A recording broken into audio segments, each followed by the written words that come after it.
CJ Uy, boss, tinira ka ni Makagago. Hayaan mo siya, gago yun eh. Ba't mo papasinin yun? Wala akong pakialam doon, unggoy yun. Oo, ano ka ba? Tinamaan ako noong sinabi mo na ako ay duwag.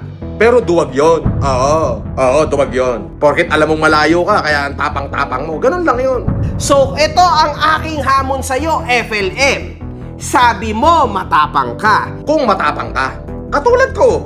Gusto mo, bugbugan tayo sa loob ng ring. Makaunggoy?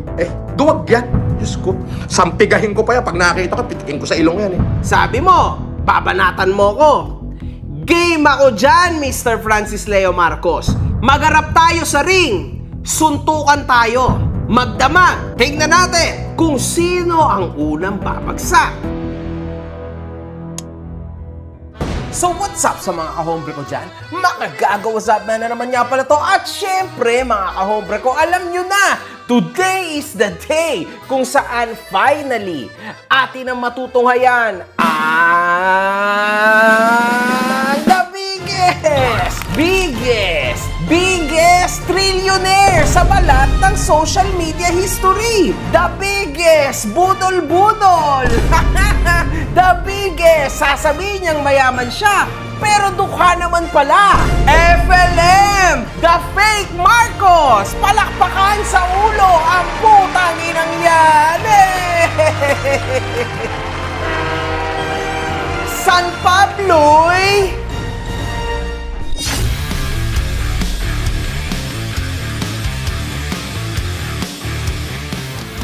hinahanap mo ba ako sa Facebook? I-follow mo na ako. Ito ang page ko. Sa mga hindi nakasubaybay, meron na po tayong nagawang dalawang videos ukol kay Francis Leo Marcos kung saan tinalakay natin ang sari-saring mga kaganapan at kontrobersiya sa buhay nito. Ito po, gatas na gatas. Bago natin talakayin ang latest kay FLM, balikan muna natin ang malagim na nakaraan ng tao na ito at ayon din sa mga nakuha nating mga scoop tungkol sa kanyang mga pinasukang mga issue at pinaggagawang hindi masyadong magaganda, mga kahombre ko. Si Norman Mangusino, mas kilalang FLM, ay isang Filipino trillionaire daw at galing sa pamilyang may royal blood. So katulad nga ako nung sinabi ko, Mangusin o Marcos, walang bearing ho sa akin yun. Kasi yung nagsilang sa akin, yung dugo ko royal blood na ho. Kasi yung nagsilang sa akin, yung dugo ko royal blood na ho. Ang nanay ko ho ay anak ni Don Jose Antonio. Don Jose Mar Antonio. Okay? At, okay, ni Doña Carmelita Ariño Baking. Okay? Okay. I-search nyo. Ang tatay ng nanay ko ay si Don Jose Antonio ng Bulacan, Bulacan. At ang kanyang nanay ay si Doña Carmelita Ariño Baking. Kaya ang pangalan po ni nanay, according sa Certificado de Nacimiento, Spanish birth certificate yun. Pwede ko ipakita sa inyo. Okay. Ang pangalan ho niya ay Remedios Baking Antonio. Alright. Lumaganap ang pangalan nito sa pagtrend niya sa social media ng kanyang so-called Mayaman Challenge. Maraming mga influencers naman ang kumasa sa hamon niyang ito, including ako. Isa din po ako sa nabudol ng tao na ito. Yo, Marcos! Kala mo ba ikaw lang, ha? Mate, Mayaman Challenge accepted, cuz Si Idol Marcos ay ng challenge, gumawa ng isang challenge, Mayaman Challenge. At syempre, kami ay mayayaman. At syempre, i-accept namin ang Mayaman Challenge. Fuck man, isang buong crazy truck. Maraming bigas. Kung saan napansin at pinuri niya pa ako. Bayan, kaya po ako nag-live ngayon, not because meron lang pong isang umaksep ng challenge ko, no. Etong taon to, bago ko po sana banggitin, alam niyo po, hindi na ako magla-live at ako'y magpapahinga na. Pero bago ko sana to banggitin, pinag-aralan ko muna. Patingin nga ng video. Papakita ako, eto po. Side cuz, one love. Hindi ko kilala tong taon to, ha, pero pagmasdan nyo. What's up sa mga kahombre ko dyan? Okay, hindi ko po siya kilala, pero may marami nagsasabi na siya raw ay gago Sa pangalan pa nga naman, makagago. Pero alam mo yung pagiging gago mo, kung naririnig mo ako ngayon, makagago. O para sa akin, tulin-tuli ka. Isa kang tunay na lalaki. Iyang kagaguhan mo ang kailangan ng mamamayang Pilipino sa panahon ngayon. Ayun. Yun po yung dahilan kung ba't ako nag-live. Kasi po nagre-review po ako ng comments sa aking YouTube channel. Nakita ko po yung makagago. Sinagot ni makagago ang hamon ni Sir Francis Leo Marcos. 500 sako ng bigas sa frontliner ng Quezon City. Alam mo makagago, parehas tayong gago eh. Parehas tayong gago, makagago. Gago rin talaga ako. Putang ina, tignan mo yung mga nasa gasaan ko, ang lulupit. Ang lulupit ng mga nasa gasaan ko. Pero, yung kagaguhan mo ngayon, ipinagmamalaki kita. Kasama mo ko. Nasa likod mo ko. Kahit ano mangyari, hindi kita iiwan. Dahil gago ka. Yang kagaguhan mo, ang kailangan ng Pilipinas. Puta, ako lamang yung gagong promotor ng kagaguhan mo.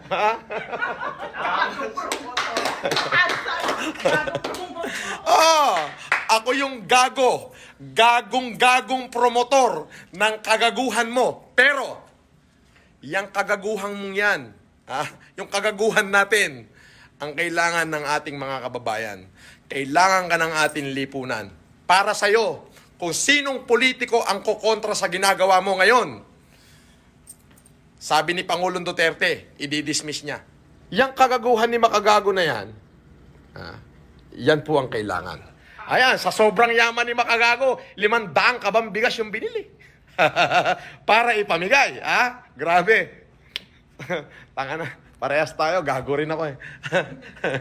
Ako isang gano. Gago rin. Ay, grabe.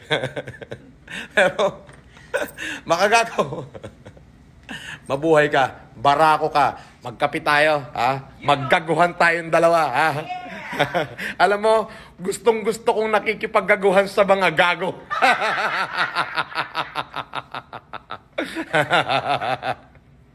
Gustong-gusto kong nakikipaggaguhan sa mga gago. Pero grabe tong challenge to. Makagago, mabuhay ka. Wala akong copy ng video mo eh. Kung may copy lang ako, i-repost ko sa aking YouTube channel yun eh. O kaya dito sa aking Facebook para makita ng taong bayan kung gaano ka talaga katarantado at kagago. Pero, uulitin ko, yung kagaguhan mo ang kailangan ng ating mamamayan ngayon. Makagago. Gago ka talaga. Parehas tayo. Ako promotor ng kagaguhan na nangyayari ngayon. Ako yung promotor ng kagaguhan na to.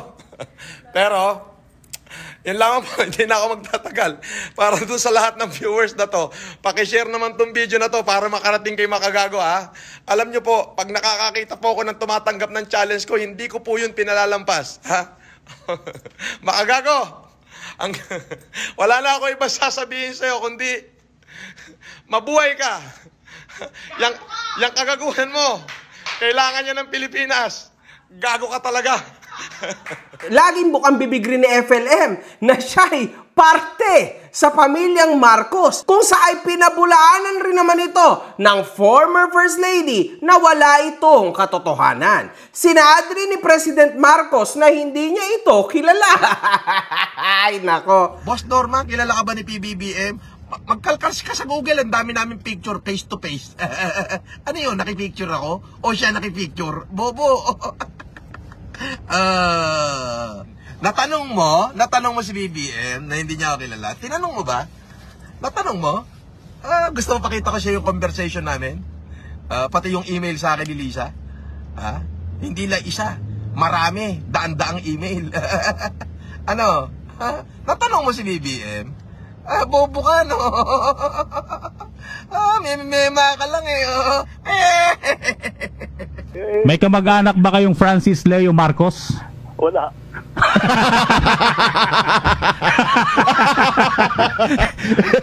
Baka hindi nyo kamag-anak, baka kapatid ninyo. Siguro. Hindi, marami, hindi lang ano yun, marami yan. Maraming ganyan. At kung ano-ano ginagawa. Pero napapanood nyo ba yung video niya? Di naman talaga. Kasi... Huwag nyo nang panoorin. Baka mag-positive ulit. Masyadong marami ganyan. Hindi ko na pinapansin. He is one of many.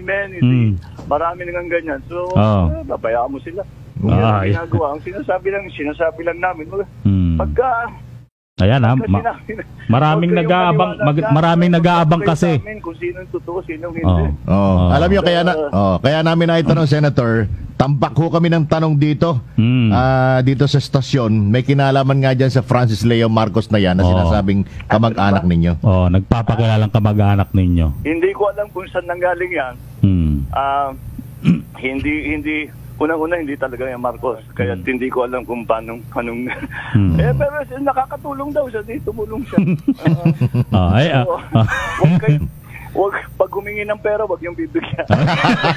Pag magbigay ng bigas, kunin nyo. Dito rin, kinuhanan ng aksyon ng NBI at nasilip ang totoong impormasyon ni Francis Leo Marcos na ang pangalan niya pala ay Norman Mangusin, mga kahombre ko, no? Paiba-iba po ang kanyang mga pangalan. Makikita natin dito.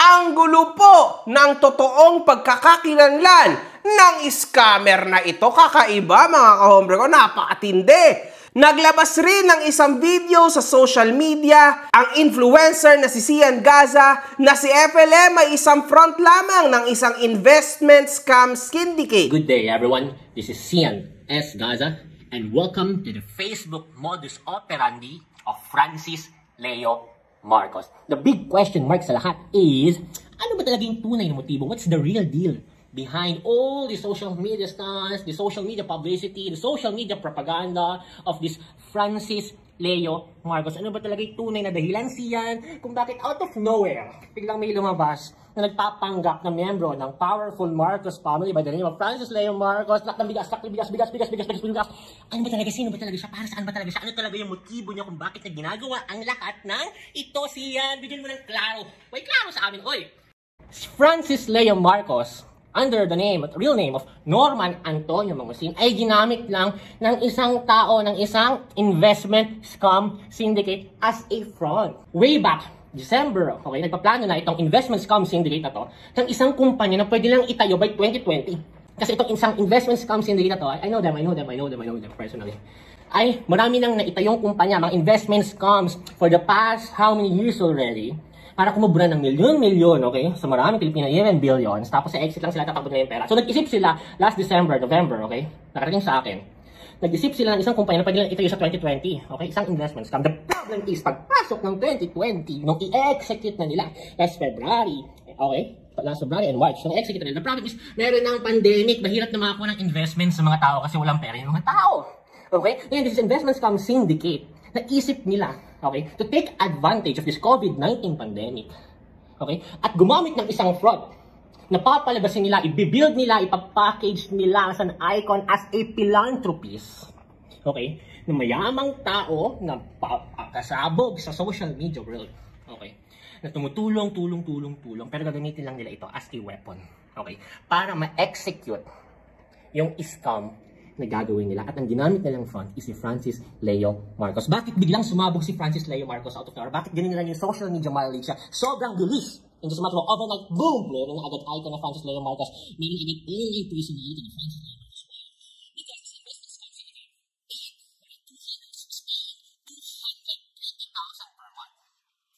Gawin sa isang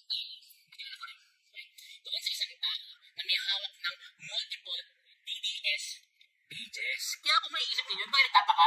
Yung mga videos and live, okay, and all other, ini-edit pa talaga nila mismo. Yung mga live ni Francis Leo Marcos, tapos ini-edit pa nila. Di ba kayo nagtataka? Bakit lahat uploaded to different pages? And pag chinek mo lahat ng pages na yun, ito yung mga DDS pages. Na sobrang tindi ng mileage, na umaabot talaga ng how many views? 5 million views, 10 million views, 300,000 reacts, 200,000 reacts. It's a well-executed plan between the investment scam syndicate, okay, and this particular person, Mr. DDS Pages. Ibabayad pa itong investment scam syndicate ni Mr. DDS Pages ang 220,000 per month. That's their contract. Okay? Para lahat ng mga propaganda, Facebook Live, and all the video uploads of Francis Leo Marcos ay may upload sa lahat ng DDS Facebook pages na hawak nitong taong to for 230,000 pesos per month. Then boom! There's this Francis Leo Marcos. Ang ginagamit nilang props, okay, take note, ang ginagamit nila ngayon na strategy, okay, is binabanatan nila yung puso ng masa. That's the reason why ito na rin yung tinarget nila, yung mga DDS pages. Kasi masang-masa to. Alam niyo yung mga DDS, hindi na natin kailangan i-elaborate. Alright? Ang mga DDS, madali itong makuha emosyon. Pag ganyan may tumutulong ako, basta tumutulong, bla bla bla, wala na kailangan, samba yan, samba, okay? Cool to yan eh, cool to yan. So ngayon, yung nakuha nila yung mass base na yun, as followers ni Francis Leo Marcos, boom! Parang biglang may isang kulto, si FLM. Nasa naman talaga si Norman Antonio Mangosio. Nakala yung strategy nila. Kaya ginagawa nila is, kinukuha nila yung punta nila yung masa, tutulong yung masa. Sino may gusto ng bigas? Truck ng bigas. Pero ito, yung truck ng bigas na nasa likod. Hello? Sino ba? Challenge, may challenge, blah blah blah. Diba? Puro kuda eh. Puro kuda si FLM eh. That's the strategy, tama? Yung likod na yun, yung nasa likod, yung truck ng bigas, it's just a mere props. And based to my very, very credible source, na nakausap din mismo yung may-ari ng mga trucks, okay? Nag-rent lang sila ng mga trucks, 3,000 to 3,500 per day. Para gamitin props at props lang din yung fixed na bigas na yun na pinopront nila kahit naman talaga wala sila talagang pinapamigay. Meron pa konti-konti pero yung neto nilada na i-channelin na talaga nakarekta sa tao, no? Binibigyan nila ng bigas, nare-rekta lang nila sa mga politicians for the sake lang din of propaganda para mas nakakatak pa si tumataas pa yung credibility ni Francis Leo Marcos. Okay, kaya kayo lahat na baliw. That's the reason behind kung bakit lahat makikita niya yung mukha niya everywhere. At marami nagtatanggol sa kanya mga apostoles niya because it's the DDS pages and with its followers ay naging foundation ni Francis Leo Marcos sa social media. And ang tanong mo sa amin, okay siya, okay, alam na namin ngayon, na ganyan nangyari. Ang tanong namin, ano ba talaga scam na execute nila? Nitong investment scam syndicate, bakit sila nakipag-kutsaba dito sa DDS, Mr. DDS pages, at bakit nila ginamit ang Francis Leo Marcos? Ano yung benefit nila? Ano ang pakinabangan nila? What is the scam behind this? The scam behind this is the moment na ma-build na nila si Francis Leo Marcos as a philanthropic icon, as a philanthropist, na isang mayaman, okay? Na tao na tulong. Pag na-build na ito as a philanthropist, doon na sila nag-i-start kumuha ng mga donations online sa mga OFWs. Kung baga ginawa nila, pinuntiryan nila yung masa na madaling mag-sway. Alam niyo naman, especially itong DDS na to, madaling mag-sway, pinuntiryan nila to para magkaroon siya ngayon ng matindi. Alam niyo naman pag DDS talagang solid dyan kahit ano mangyari hanggang kamatayan, DDS kami. Tama? Ganyan sila eh. Kaya ngayon, sinuporta na sila FLM, nagkaroon siya ngayon ng foundation. Okay, sa FLM, nagkaroon siya ng foundation, ito na yung mga solid followers niya, suswayin na ngayon yung public, at ito mga middle class, na unti-unti nang humahanga sa mga good deeds nga sa philanthropist, ito na ngayon peperahan ng investment scam syndicate at mag-execute sila with different Facebook groups, different websites, etc. Nakukuha to ng mga donation. Actually, nakapag-start na sila 3 weeks ago. Ang dami ng OFWs, nakalikom na rin silang milyon. Imagine that. Believing that this Francis Leo Marcos is a philanthropist, okay, and they want to support the cause of FLM in helping the poor Filipinos. In these trying times, in this COVID-19 pandemic period, okay, nang nag-donate na yung mga tao. And dapat, ang next na gagawin pa nila is magtatayo na sila ng different charitable institutions and different foundations na ang icon, ang naka-front pa rin is si Francis Leo Marcos. At itong mga institutions na to, charity foundations na to, ito yung kukuha ng marami pang donations na million donations mula sa mga company, etc. sa mga mayaman, donation. Tapos online din, okay, online execution sa mga OFW and middle classes na gustong tumulong sa cause at napahanga na rin ni Francis Leo Marcos, bumilib na sila, kukuha rin ng donation. At yung million na donation na yun na dumadaan through different medium like this foundation na i-register nila sa SEC as non-profit organization, this blah blah brotherhood, this blah blah and all online, basta anything na makakakubra sila ng donation in the fastest way possible and also in the legal way, okay, by incorporating it. Maglalagay sila sa bangko ng 1 million, then they can take donations. Lahat yan, boom! That's the plan supposedly. Nakukubra sila ng milyones using this front na Francis Leo Marcos na binild nila, pinackage nila as a philanthropist, icon, personality, na maraming followers na ang base mismo niya foundation nila is mga DDS na to kumakalat to mga propaganda, bigas dito, then from there they take donations, then boom! Nakakubra sila ng milyon at biglang nila magalahok after few months. 3 weeks ago, nakapagsimula na sila. If I'm not mistaken, nakakubra na sila somehow na kulang 10 million kasi nagsisimula na sila online taking it from the OFWs. Pero, nasira lahat ng plano nila nung nahuli at naresto si Francis Leo Marcos kamakailan. Sad, no? Okay, so that's the reason behind, alam niyo na ngayon, that's the reason behind all the propaganda, social media sign, that's the reason, exact reason behind kung bakit merong isang Francis Leo Marcos na nag-exist out of nowhere in this pandemic period. Kasi ginagamit lang ito as weapon para makapag-execute ng matindiyang scam worth millions of pesos and even billions sana, okay, by this particular investment scam syndicate na nasa likod niya. And that's it. Nagkaroon din ng sari-sari mga warrant of arrest si FLM sa iba't ibang mga kaso tulad ng illegal recruitment, estafa, vowsy at human trafficking. Naaresto rin ito noon dahil sa pamamahagi ng libreng salamin na walang pahintulot sa Philippine Association of Optometrists. Mga kahombre ko, naranasan ko maging OFW at naging sobrang hirap ng sitwasyon ko, trabaho, walang katapusan trabaho, at syempre, sakripisyo. Alam niyo yung hard-earned money nyo, wag nyo nang ibibigay pa sa mga pinagpapadalahan nyo ng pera. Kasi sa panahon ngayon, yung mga pinagpapadalahan yung ibang mga application or physical ng pera, napakalalaki ng transaction fees. Oh, no! Kaya dito ka na lang sa TapTapSend.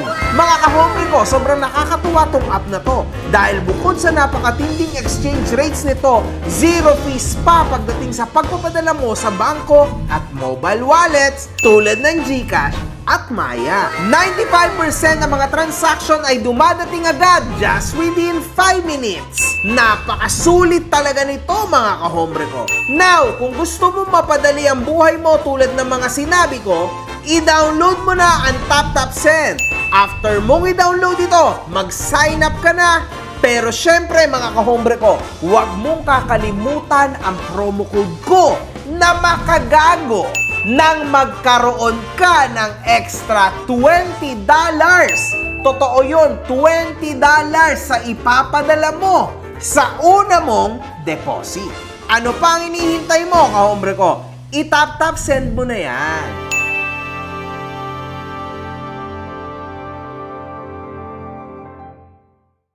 Sa political career ni FLM, nagawa nitong tumakbo ng 3 beses sa Senado. Una, taong 2013 na hindi siya natanggap dahil sa 33 pa lang siya nito at 35 ang age requirement. Ikalawa, taong 2022 kung saan idiniklara siyang nuisance candidate ngunit ni-reconsider naman siya ng COMELEC at sa duloy nakatungtong sa 27th place na mayroong 4.5 million votes. Grabe yun mga kahombre ko, solid din, di ba? Ikatlo, taong 2025 ay muling idiniklara siyang nuisance candidate at hindi na siya sinang-ayuda ng COMELEC dito.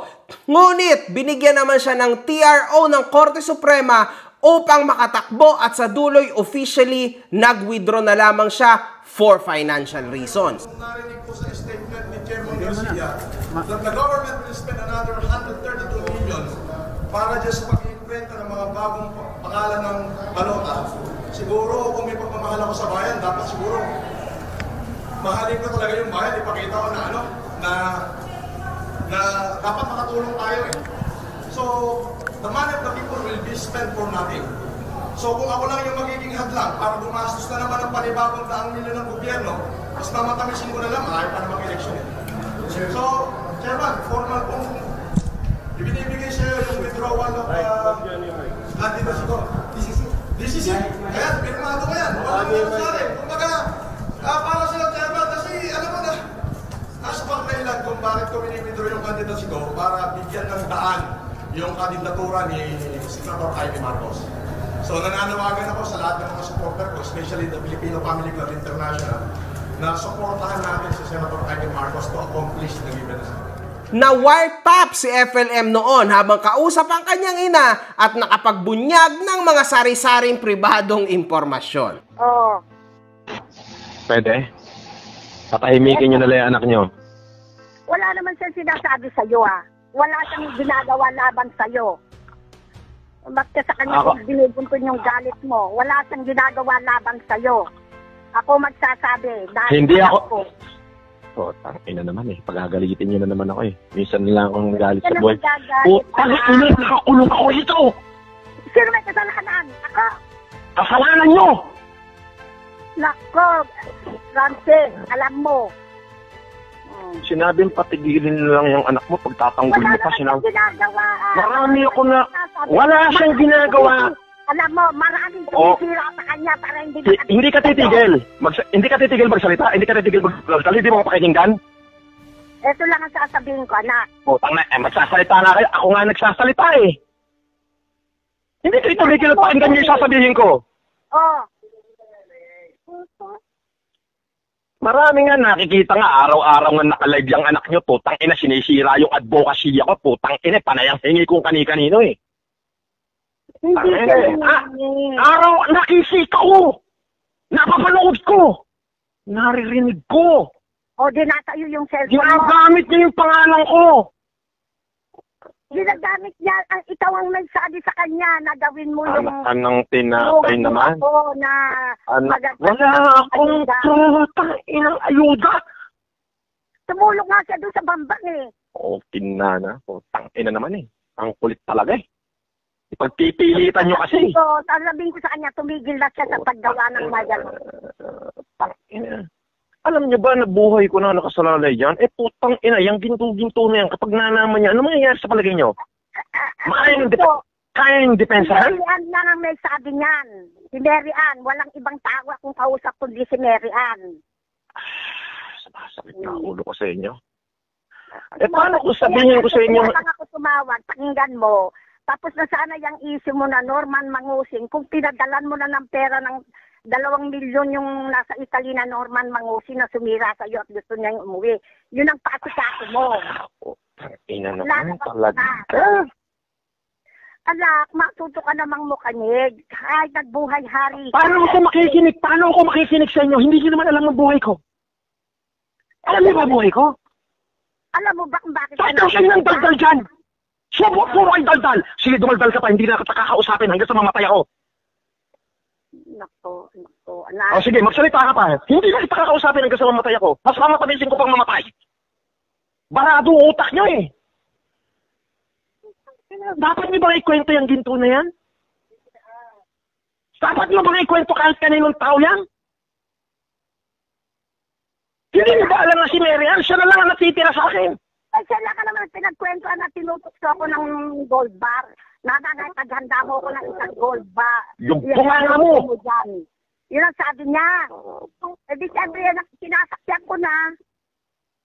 Wala nang iba siya lang. At wala nang iba. Kaya, ano yung pagpatanggol niyo dyan sa anak niyo? Putang ina eh. Yung anak niyo nga nagdala ng mga dokumento doon kay Latinjin. Wala siyang dinadalang dokumento. Okay na yun. Wala siyang... Isulat din namin Paniday. Sakbay nga yung parawar na kay J. Manila. Wala siyang dinadalang dokumento. Pagtatanggol niyo pa, putang ina na nga. Ako na nga. Sa'yo, yung Norman Mangusing. Wag na tayo mag-usap. Hanggang sa mamatay ako, hindi kita kakausapin. Ayaw mo tumigil eh. Pilit mo pinagtatanggol yan. Ako na. Sino ba mas mahalaga sa'yo? Ako yan. Pareho kayong anak. Putang ina. Walang itulak kitain at walang itulak. Putang ina yan. Walang itulak pagiging putang ina may. Putang na wala akong kadugong hudas. Hindi naman siya hudas ha. Hudas yung anak nyo. Ingatan mo lang. Ibaba mo na. Huwag mo na akong kausapin hanggang sa mamatay ako. Mas mamatamisin ko na. Kung ano yung nandiyan dyan, hindi nyo dapat pasingawin yan. Anak. Huwag mo akong tawaging anak. Dahil hindi mo ako pinakinggan kahit minsan eh. Bakit hindi kita pinakikinggan? Putang ina, dagdal ka na naman ng daldal. Dagdal ka ng daldal. Sinabi niya, guhutas ka yung anak nyo. Hindi nyo pa makita. Ina. Hindi nyo pa makita. Wala akong hiniling, pinatitigil ko lang, hindi pa tumigil. Pinagtatanggol nyo pa, putang ina! Tumahimik naman na, wala hindi naman. Hindi nga tumatahimik! O, kakausapin ko, tatanong ko. Ako magpapatay dyan. Ako magpapatay dyan. Ako magpapatay dyan. Ako magpapatay dyan. Mo ng butas yung kapatid mo. Hindi ko yung kapatid! Ina. Akala nyo, nakakalimutan ko lahat ng mga pangyayari sa buhay ko. Kung sino nagpabagsak sa akin.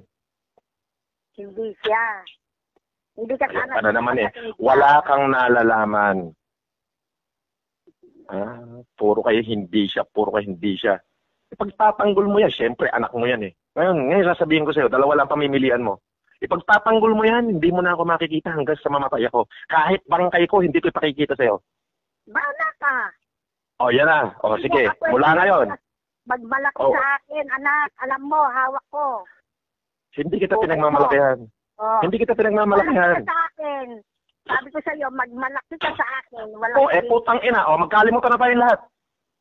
Yun ang gusto mo. Dahil sabihin, putang ina. Pinagtatanggol mo. Pinagkakanulo na nga ako eh. Tapos tatakutin mo pa ako ng ganyan na hawak ko buhay mo. Putang ina. Ako ang nanay mo. Putang ina. Tandaan mo, ako ang nanay mo. Putang ina, kahit ina kita. Natakot. Ang sabi ko sa'yo.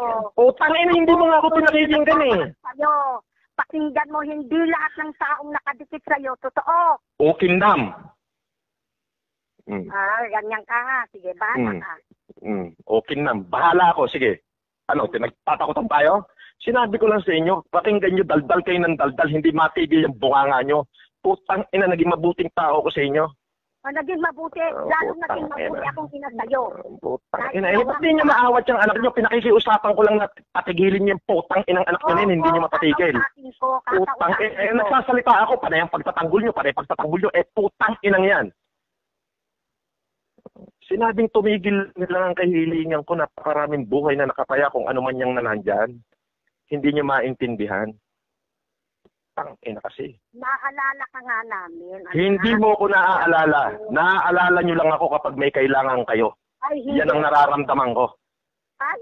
Nagsasalita ako ni hindi nyo ako pakinggan. Nagsasalita ako ni hindi nyo ako pakinggan. Nagsasalita ako ni hindi nyo ako pakinggan. Putang ina nga, nagsasalita nga ako hindi nyo. Kung kakausapin mo ko, maayos naman. May paggalang naman, nanay mo ko, hindi mo ko paano ako nga kayo igagalang? Paano ako gagalang nang nagsasalita ako, ini-insist nyo yung kung ano yung kamalian ng anak nyo? Hindi nyo mo ko anak katulong. Hindi mo ko alipin. Hindi mo ko alila. Ang hinihingi ko lang sa'yo, mahinaong kang magsalita sa akin. Sa tingin nyo, yung katatayuan ko, sino pa magiging mahinahon? Pinoproteksyonan ko ang buhay ng libu-libong tao na mahigit 3 dekadang itinago. Tapos, nakasingaw. Paano nakasingaw? Ibig sabihin, naging pabaya kayo. Alam mo ba, nakamatayan ng napakaraming tao na nakasalalay dyan sa putang inang mga ginto na yan? Tapos sisingaw. Saan mo ko ilalagay? Wala kaming sinasabi. Tandaan mo yan. Kahit mamatay pa kami. Oo, anak. Hindi ako natanda. Baka mamatay kayo dyan. Matanda na ako. Tanda na ako. Ina, yung anak nyo hindi tumigil eh. Sinabi ko ilang beses kong pinakiusapan, tumigil na. Sasabihin nyo na sa akin nakasalalay ang pagkakaisa ng buong mundo. Paano pa mangyayari kung sinisira mismo ng anak nyo? Ipagtatanggol nyo nang hindi nyo naman nakikita. Samantalang ako nakakakita, hindi nyo pinaniniwalaan. Kasi araw-araw din naman. Hindi, kaya nga minsan nagtatanong ako, putang ina kung anak nyo ba ako eh. O putok sa buho lang din ako. Kasi hindi nyo ako pinakinggan eh. Antimano, nagsasalita ako, pinipilit nyo, ini-insist nyo na tama siya at wala siyang ginagawa. Kung ibang tao ay sinisisi nyo. Eh ako na nga nakakakita eh. Alam niyo ba kung bakit ako nagdurusa rito? Dahil sa mga dokumento na inilabas niya noong 2012. At huwag niyo sasabihin hindi siya nagdala. Siya ang nagdala. Humingi na siya ng tawad sa akin noong pa. Pinatawad ko na. Oh, ano sasabihin niyo ngayon? Pipilitin niyo uling magsalita para pagtakpan yung anak niyo.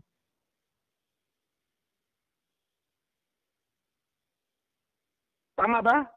Nilabas rin ng isang journalist na ang kasal ni FLM sa isang Filipino-Japanese beauty queen ay isang pekeng palabas lamang bilang isang prop sa pagtakbo niya sa 2022 senatorial election. Isang void ab initio ito dahil si FLM ay hindi ginamit ang tunay niyang pangalan sa kasal na yon na Norman Mangusin.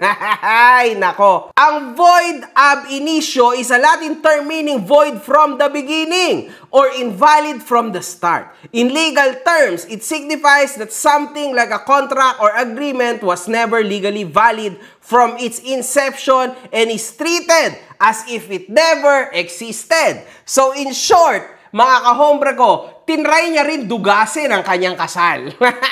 So, naiintindihan po natin dito na ayan talaga ang pakay at ayan talaga ang ugali systematically ni FLM. Napakatinding scammer! Palakpakan ang putang inang yan! Grabe! Napapalakpak tuloy ako twice, man. Crazy, mga kahombre ko. Imagine niyo yon, pati kasal niya, pepekein niya. Oh my goodness, mga kahombre ko. Wala ka bang Diyos? Wala kayong Diyos!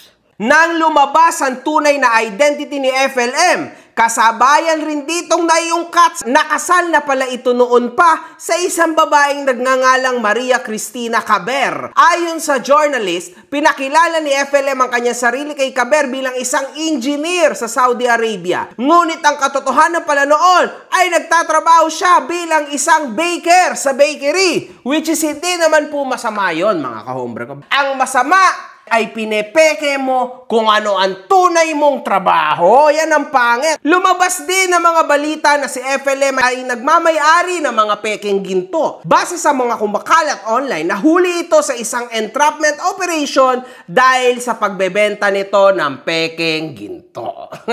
Ay nako. May isang komento ng netizen na kumakalat ukol sa di umanong katotohanan kay FLM. Found this on a shared post in FB, so not sure if it's 100% legit about FLM. Francis Leo Marcos' real name is Norman Mangusin. He is not an owner of any property inside Green Meadows. He is renting only as a co-tenant in the 3 houses they are renting. He has just been renting for about a month. His co-tenant is the principal tenant and not him. They are renting a house along Swallow Drive where he is staying, a house at Nightingale Street and another house along Flicker Street. One of these 3 houses is still under construction. He is simply a front of one Chinese guy who is also renting a house inside the village, who is being given a difficult and hard time by the homeowners due to his illegal activities and businesses, mga kahombre ko. So, man, palala po ng palala. And so, this Chinese businessman is the big boss of FLM, whose real name is Norman Mangusin. This Chinese big boss of Norman Mangusin earned the ire of the Homeowners Association, so he let loose this FLM to do damage to the Green Meadows homeowners. So, ginamit siyang parang attack dog. This without knowing that the homeowners have 2 chat groups whereby they have already collected and distributed individually and collectively to the frontliners and different charitable institutions and directly to the poor and depressed areas even before the lockdown. Such initiatives are still ongoing until this time. Francis Leo Marcos was arrested year 2016 on charges of estafa and is only out on bail and is currently evading the law by renting a property inside Green Meadows where enforcers of the law cannot just come inside the village without first coordination with the admin and security. If you have 3 rented properties inside, then it is easy to evade the arresting officers. The charge of estafa emanated from the different complaints filed against him in Mindanao, where he used the name FLM and pretended to be the son of the late Ferdinand Marcos and Remedios Antonio. In a letter addressed to NBI Director Dante Gueran dated July 8, 2019, the office of Imelda Romualdez Marcos requested the NBI to investigate a certain FLM, who according to the letter of Imelda Marcos has claimed that he is the son of Dr. Pacifico Marcos, the brother of my late husband, and that he has been chosen by the Marcos family as the custodian of alleged wealth, which we are not in possession of. He uses my photographs on social media after photo opportunities and has produced a film positioning him as a signatory to the world's wealth. He targets wealthy Chinese businessmen who want to do business in the Philippines and attract them through charitable causes. His Chinese big boss name is Bernard Chong. If you have watched in one of his uploaded videos in his YouTube channel, you would have probably have seen the plate number of the white Audi car as BRN, which is associated with the nickname Bern in their circle. Beware of his magnanimity. He came to Green Meadows not knowing the culture of the homeowners there. He could have just simply helped. If he knew the residents inside, then he would probably have known that those residents do not announce their donation and ways of giving, panggap pa more. Coming po to from a GM resident. Anyway, mga kahombre ko, sa isang latest live stream ni FLM, nagawa nitong basahin ang komento ukol sa isang netizen na sinabing tinira daw siya ni Makagago. What's up, man? CJ Uy, boss, tinira ka ni Makagago. Hayaan mo siya, gago yun eh. Ba't mo papasinin yun? Wala akong pakialam doon, unggoy yun. Oo, ano ka ba? Eh, yan ang hanap buhay nun eh. Oo, yan siya nabubuhay. Subukan mong walang vlog yun, walang hanap buhay, hindi kakain yun. Oo. Diyos ko naman, Mr. FLM. Dati, pinupuri mo ko. Yang kagaguhan mo ngayon, ipinagmamalaki kita. Kasama mo ko. Nasa likod mo ko. Ha? Kahit ano mangyari, hindi kita iiwan. Dahil gago ka. Ngayon naman, binabash mo ko. Kasalanan nyo! Sa totoo lang, kung papanuuri mo ng ayos ang video ko, nasa gitna lang naman ako the whole time. Hindi ko in-expect na ang isang taong tulad mo na ang laki ng bunganga sa internet, kapag medyo nabibigyan ng magandang argumento at tema, bumibitaw. Akala ko pa naman, isa ka sa dapat idolohin dahil ikaw ay malakas na personalidad. Pero sa pinapakita mo, mukhang ikaw ay isang mahinang personalidad lamang. Ngayon, ang mga banat mo sa akin, banat elementarya. Exactly tulad ng mga banat nila Kastama kay MG. Puros ad hominem. Tapos na tayo dyan, Mr. Leo Marcos. Ang tanda-tanda mo na ad hominem pa rin ibabanat mo sa akin. Wala ka talaga sa hulog, boy. Anyway, isa pa. Unggoy, kung ano-ano pa sinasabi mo, nako, nakakahiya ka naman. At hindi kita papatulan sa part na yan, Mr. Mangusin, kasi wala namang kakwenta-kwenta yung pinagsasabi mo. Pero dito sa bagay na to, tinamaan ako. Noong sinabi mo na ako ay duwag, ibig sabihin hindi ka nakapag-research ng tama, basta ka na lang bumanat. Pero duwag yon. Oo, duwag yun. Makagago, tulin-tuli ka. Isa kang tunay na lalaki. Ang tunay na matapang, dapat pag matapang ka, puntaan mo sa harapan ng bahay, doon mo hamunin yung kalaban mo. Kung matapang ka. Katulad ko. Di ba nung pandemic, puta, sa harapan ng bahay, pinupuntahan ko lahat ng taong kinaasaran ko. Binibidyo ko sa harapan ng bahay nila. Ganoon ang matapang. Hindi yung ngaw-ngaw ka sa social media, tapos ang layo-layo mo, tapos hindi ka nagpapakita, di ba? Porket alam mong malayo ka, kaya ang tapang-tapang mo. Ganun lang yun. Kung matapang ka, di di ba? Makaunggoy, duwag yan. Diyos ko, sampigahin ko pa yan. Pag nakita ko, pitikin ko sa ilong yan Kung di mo na itatanong, wala ako sa ibang bansa. Nandito ako sa Pilipinas, Mr. FLM. So kung ikaw ay matapang, sabi mo, di ba? Sabi mo, babanatan mo ko. Game ako dyan, Mr. Francis Leo Marcos. Kung papayag ka. Nasa likod mo ko. Gusto mo gagawa ako ng event? Total naman, ang daming nagko-call out kay MG na mga rappers ngayon na gusto daw magpambuno at gustong pagkakitaan ang kanilang pakikipagbugbugan sa isa't isa. Ako ay sanay gumawa ng event na ganyan. But ako, if maggagawa ako ng event, ayoko ng maliit at walang kwenta. Ang gusto kong event, big event, yung magte-trending ng isang buwan. So, ito ang aking hamon sa'yo, FLM. Sabi mo, matapang ka. Gusto mo, bugbugan tayo sa loob ng ring. Wala akong ensayo, ang tabako, look at me. Literal, magarap tayo sa ring. Suntukan tayo, magdamag. Tingnan natin kung sino ang unang babagsak. Gagawa ako ng mismong event at kung okay ka dito, sumagot ka. Tingnan natin kung papayag ka. Gagawa ako ng fight card at tayong dalawa ang main event. Now mga kahombre ko, paabutin natin to sa kanya. Gagawa ako ng bagong Battle of the YouTubers, okay? Pero kung tatanggapin niya, kasi no point nagawa ko na lahat yan. Nagawa na pagbuyo-buyo ko na lahat na malulupit. Now, ako naman. Payag ako, FLM. Sabi mo, duwag ako, di ba? Tingnan natin kung kakasa ka ba. Ikaw ba ang duwag? Kasi ako, G ako. One love, good fucking vibes. Mga putang ina nyo kayo.